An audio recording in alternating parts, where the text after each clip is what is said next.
Okay, so they've signed Dean Huijsen. They've signed Trent Alexander-Arnold. Real Madrid clearly in the market. But what's one more position that they absolutely need to replace?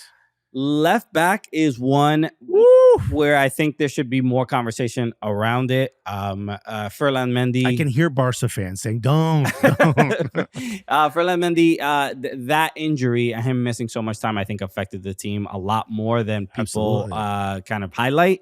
Same with Danny Carvajal on the other side. Sure. Yeah. Right back, Trent Alexander-Arnold. It's interesting because he is a right back, but playing for Real Madrid, he will be more a midfielder than he was at Liverpool. It's almost as if, as a right back, you need a player behind him to be defensive. You need a right back. Yeah. Right back. So it's interesting because I think Trent Alexander-Arnold is a better fit at Real Madrid than he even is at Liverpool. So wholeheartedly agree. I'm excited to see what he does there. But yeah, left back for me is if Mendy is not fully fit, they have Francisco Garcia playing in left back, and he's just not. He's like, I don't even want to really be here. I don't want to be doing this. So yeah, that's one for me. And they are defensively very bad. So that's actually a really good point.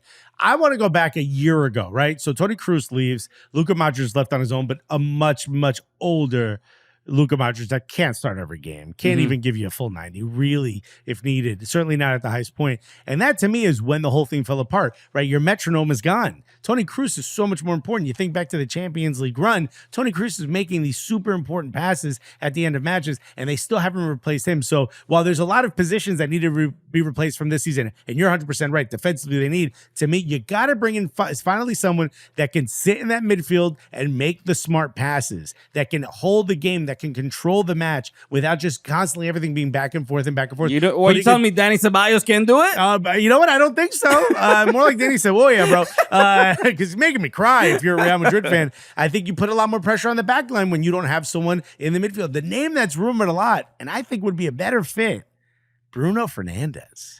Bruno Fernandes. I mean, I think, look, Manchester United. So you talk about crying. Manchester United fans are crying right now. You say that.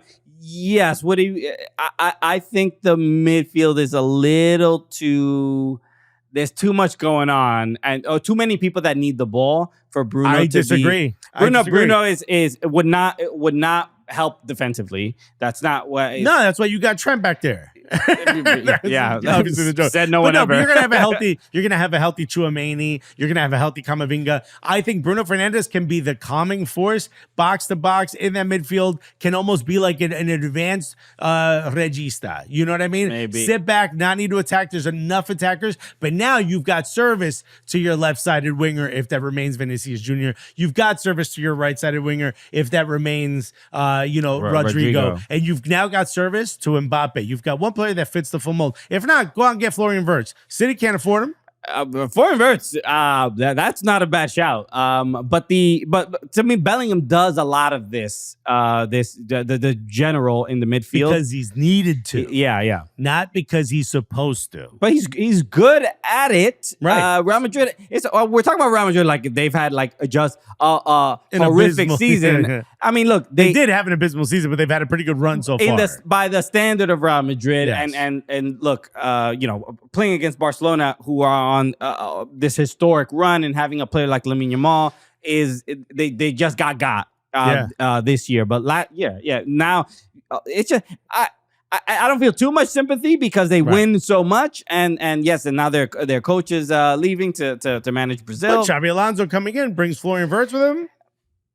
I'm mad at it. Not a bad shout. But yeah, the other point I would make is that when their players return from injury, I think this is a much better team. Eder Militao, absolutely. Rudiger, Mendy, Tchouaméni. Like, this is the Real Madrid that won Champions League last year, and I think they'll generally be fine. And then having these few additions will make the team much, much better. And then next season you can start thinking about winning La Liga again, winning Copa del Rey, winning Champions League, and I think it's all very, very plausible. So, because everybody else is kind of Mbappe showing up. He's the new guy. Took him a minute, but he warmed up. But what? I believe he scored the most goals for a debuting Real Madrid player in history. Imagine Bruno Fernandes does better. Okay, now we're getting a little crazy. No, before inverts the let us know who you think in the comments. Yeah. What positions they maybe there's something we missed, and somebody else. Maybe you know Xabi Alonso and you know the right answer. Put it in the comments. If you know Xabi Alonso, just say that in the comments. Bro, let us know if you know Xabi Alonso. Okay, why you give us 6 digits of his phone number and let us guess the rest. Just to prove that you're telling the truth. All right, everybody. Shout out to everybody watching on OneFootball. We are the Cooligans. If you want to subscribe to our channel, the link is in the description right there. Make sure you hit like on this and go subscribe to the Cooligans as well. We see you over there. Peace.